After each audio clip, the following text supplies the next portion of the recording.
بسم اللہ الرحمن الرحیم۔ ناظرین السلام علیکم، میں ہوں آپ کا میزبان صابر شاکر، وفاقی دارالحکومت اسلام آباد سے۔ اس وقت انتہائی اہم خبریں آپ سے شیئر کرتا ہوں۔ کل اسلام آباد میں وزیر اعظم کی صدارت میں سارا دن طویل ترین بند کمرے میں اجلاس ہوئے اور اس میں سیاسی قیادت یعنی کہ وزیر اعظم عمران خان، وزیر خارجہ، وزیر داخلہ، اہم وفاقی وزراء موجود تھے۔ دوسری طرف army chief general Qamar Javed Bajwa, D G I S I general Faiz Hameed, D G military operations اور دیگر اعلیٰ ترین فوجی حکام جو ہیں وہ بھی موجود تھے، اور یہ تین معاملات اس میں تھے اور تینوں معاملات ہی کافی حساس نوعیت کے تھے، کیونکہ پاکستان پہ ایک نئی جنگ مسلط کرنے کی کوشش کی جا رہی ہے، بلکہ میں کہوں گا سازش کی جا رہی ہے۔ پاکستان کو گھیرنے کی کوشش کی جا رہی ہے، پاکستان کو دبانے کی کوشش کی جا رہی ہے، اور خطرات بہت زیادہ ہیں، اور پاکستان کو کیا کہنا چاہیے، انتقامی کارروائیوں کا بھی سامنا ہے۔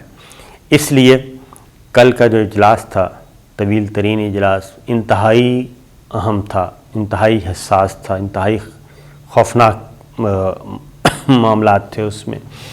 اس کی وجہ یہ ہے کہ ایک ہے ہماری چائنا سے دوستی، اور دوسرا افغانستان، اور تیسرا مقبوضہ کشمیر، انڈیا۔ یہ تین معاملات ذرا ذہن میں رکھیے۔ پاکستان کو کس قسم کے اب دھمکی امیز معاملات کا سامنا ہے۔ پاکستان کو دبانے کے لیے کیا کیا کیا جا رہا ہے؟ فیٹ ایف کی گرے لسٹ میں پاکستان مستقل موجود ہے، ہر چیز کلیئر کر دی گئی ہے، لیکن صرف ایک ہاف نقطے کی وجہ سے پاکستان کو مسلسل وہ تلوار لٹکائی جا رہی ہے۔ نمبر 2، اگلا کام کیا کیا گیا؟ اب دنیا بھر میں کووڈ آیا ہوا ہے۔ اب کووڈ آیا تو پاکستان نے کیا کیا ہے؟ پاکستان دنیا کے کئی ممالک سے بہت بہتر رہا ہے۔ پاکستان کی اکانومی بہتر، پاکستان کا ہیلتھ انفراسٹرکچر، ہمارا ہاسپٹل کا نظام، صحت کا نظام انٹیکٹ، اللہ کا شکر ہے کوئی ابھی تک اس میں کولیپس نہیں ہوا۔ ویکسینیشن 1 ملین تک ڈیلی لگ رہی ہے، اور شرح مات انتہائی کم ہے، آخری چند ملکوں میں پاکستان کا شمار ہوتا ہے۔